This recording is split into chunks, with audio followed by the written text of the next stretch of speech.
Assalamualaikum dan hai korang. Okey, 1.3 bab 1 tingkatan 5 iaitu kepentingan mewujudkan negara berdaulat. Okey, kita ada 4 poin tau. Yang pertama, dari segi pentadbiran, and then dari segi ekonomi, ketiga daripada segi sosial, dan keempat daripada segi hubungan luar negara, international relation. Okey, yang pertama iaitu pentadbiran.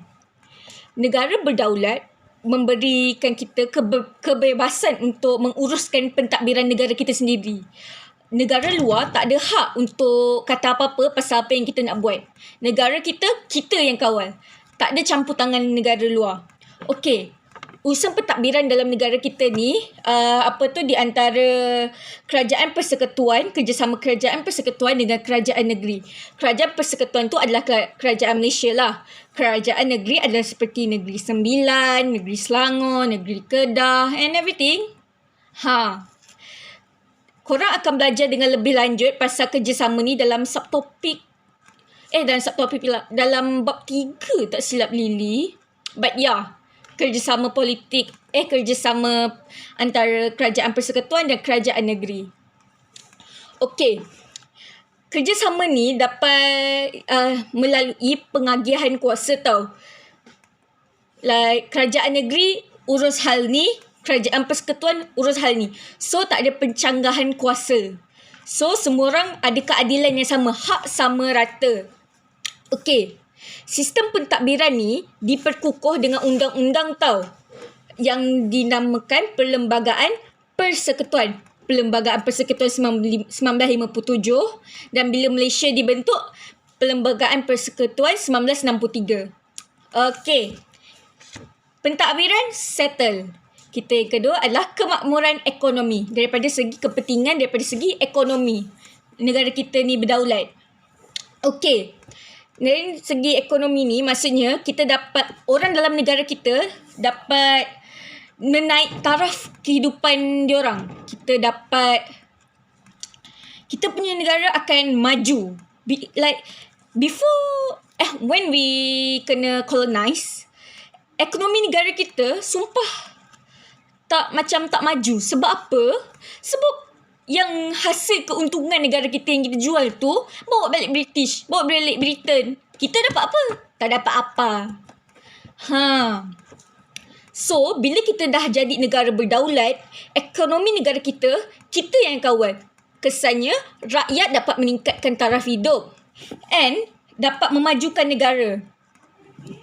Okey, ekonomi ni kita terbahagi kepada bidang pertanian, perindustrian dan perdagangan.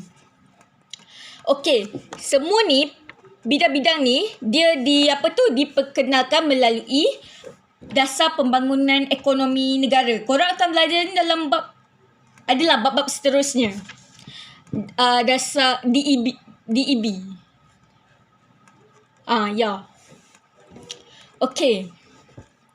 Yang ketiga adalah kesejahteraan sosial.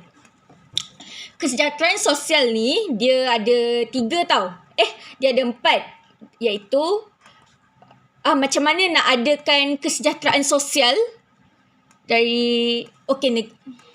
Maaf, Lily akan ulang semula. Okey. Negara yang berdaulat, negara yang merdeka akan melahirkan masyarakat yang bekerjasama. Tapi macam mana kita nak capai benda tu? Kita akan capai melalui bahasa kebangsaan yang sama. Bahasa kebangsaan kita, bahasa Melayu. Okey, and kebudayaan. Kan negara kita banyak kaum, banyak adat semua tu. So, when we respect each other, kesejahteraan sosial tu dapat diperkukuhkan. Okey, yang ketiga dari segi sukan. Cara untuk mendapatkan kesejahteraan sosial. Korang tahu tak Sukma? Sukma tu semua negeri dalam Malaysia dia akan bertanding. Dalam waktu Sukma tu lah semua orang akan semua ahli sukan akan interact with each other, and semua races ada. Ada Melayu, Cina, India, Kadazan Dusun, Bidayu, semualah. Okey. Macam yang terakhir, untuk eratkan lagi kesejahteraan sosial ni, untuk pertahankan kesejahteraan sosial di negara kita ni adalah melalui rukun negara. Yang kita baca tu kepercayaan kepada Tuhan, kesetiaan kepada raja dan negara and everything tu kan. Itu dapat membuat negara kita sejahtera. Kesejahteraan sosial dapat dicapai. Okey. Kenapa kita nak buat semua ni? Kenapa kita kena buat daripada kita kena ada bahasa kebangsaan yang sama, kita kena hormat kebudayaan orang lain, kita kena buat aktiviti sukan macam Sukma ni. Kenapa kita kena ada rukun negara? Untuk lahirkan generasi yang berilmu dan berkemahiran. Okey. Yelah, kalau kita ni tak bersatu, kita kaum ni dengan kaum ni, kaum tu dengan kaum tu, macam mana kita nak maju? Macam mana kita nak jadi negara yang maju seperti Japan, Korea, China, kalau kita tak bersatu kan? Okey. Bila kita dapat lahirkan generasi yang yang berilmu dan berkemahiran ni, diorang akan bagi sumbangan kepada negara. Contoh, korang fikir siapa yang cipta KLCC? Siapa? Kalau bukan orang kita yang melakar, yang pergi buat pembangunan kat KLCC dekat, semua orang kita. Kita tak boleh harapkan orang luar sebab yang jaga kita adalah kita. Oh my god, that sound like a song yang Ejalil. Kita jaga kita. Okay. Benda ni dapat, semua benda yang Lily kata ni, dia dapat memupuk perasaan muhibah tau. Perasaan muhibah tu bermaksud kekitaan. Kekitaan. Kita sayang each other. Kita kan? Kita bangsa, kita orang Melayu, orang Cina, orang India dan orang lain-lain.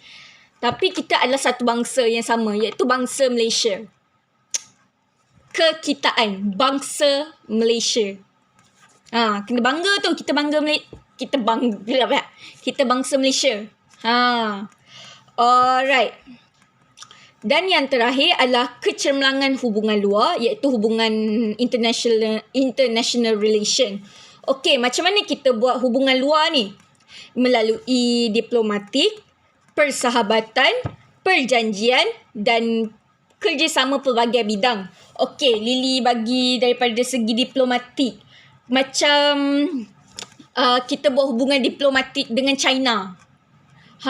So bila kita buat hubungan diplomatik, so in the future, if we ada crisis over something, China will help us. And kita kan dalam kita yang aku lupa lah nama. Yang negara-negara yang pernah dijajah oleh Britain tu, Commonwealth. Kita buat hubungan diplomatik dengan negara-negara dalam Commonwealth kan. So in case in the future someone try to jajah us, negara-negara Commonwealth akan tolong kita. Sebab apa kita buat hubungan diplomatik? Macam friendship. If you hurt my friends, I will hurt you, girl. Macam tu. Alright.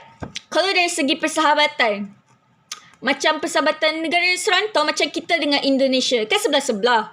Takkanlah kita nak buat jahat dengan jiran kita kan. Tak syok lah. Macam tu lah. Okey, perjanjian.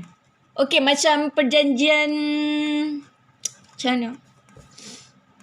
Perjanjian Pangkor. Korang ingat tak? Perjanjian Pangkor baru je habis. And it is between Perak, negeri Perak and British, right? Pangkor is Perak, right? Oh my god. Aku teruk geografi, guys. I'm so sorry. Tolong don't cancel me. If I'm wrong, please correct me. Okay, move on. Perjanjian. Disebabkan perjanjian ni, Malaysia and Britain is on a good term so that the perjanjian doesn't clash with each other punya interest lah. Like, Malaysia dapat sesuatu, Britain dapat sesuatu on this perjanjian. Okay, this is what from the textbook, guys. Don't cancel me for saying this, okay? What I'm saying is based on the textbook, okay? We belajar daripada textbook even though it is untrue, but yeah, belajar dari textbook. Sebab kita nak SPM. Okay, and then kerjasama pelbagai bidang. Okay, korang tahu tak? Giat Mara, dia... Mara, bukan Giat Mara. Is there any different? I don't know, but Mara, dia ada bagi bidang, like kalau kita nak masuk pre-U nanti, hubungan uni, like separuh kita belajar kat Malaysia, separuh kita belajar dekat Japan. Sebab apa? Inilah hubungan luar ni, supaya Japan kan maju daripada segi teknologi and everything, kemahiran lah. So bila orang kita belajar dekat Japan, kita dapat kemahiran dekat Japan, teknologi dekat Japan. And bila orang-orang yang Malaysia tu belajar kat Japan datang balik Malaysia, kita dapat benefit. Same goes with orang yang dari Japan belajar dekat Malaysia. Nampak tak hubungan luar tu daripada segi pelbagai bidang? Like kita bertukar-tukar. Malaysia ada dia punya, dia punya benda yang diorang lagi bagus daripada Japan, and Japan ada benda lagi bagus daripada Malaysia. So kita tukar exchange, so negara kita dapat menjadi lagi bagus. Okay. Tapi kedaulatan antarabangsa ni, kita kena dapat pengiktirafan daripada daripada PBB. Itu je. Okay. Kenapa kita kena buat hubungan ni? Lili nak tanya korang. Sebab nak beri hak kepada negara tu untuk menjalinkan hubungan dengan siapa je. Like, masa kita kena jajah dulu, kita tak boleh buat hubungan diplomatik dengan negara mana-mana tanpa persetujuan Britain. Tapi, bila kita dah merdeka, bila kita dah jadi negara yang berdaulat, we can have a diplomatic dengan, kita boleh diplomatik dengan negara mana-mana pun. Ikut suka kita lah. Nak dengan North Korea pun boleh. Tapi kita memang ada hubungan diplomatik dengan North Korea. Okay, siapa yang handle ni hubungan luar negara ni diguban melalui dasar luar negara. Okay. Malaysia ni dia jadi anggota hubungan serantau dan antarabangsa yang macam Lily cakap tadi, iaitu Commonwealth. Kalau serantau yang Southeast Asian Sea tu, kan kita ada gabungan Southeast Asian, Commonwealth and everything lah. Korang janganlah. Tapi itu contoh. Okay, kenapa? Untuk tingkatkan imej negara. Lagi banyak kita join, maksudnya lagi banyak negara acknowledge our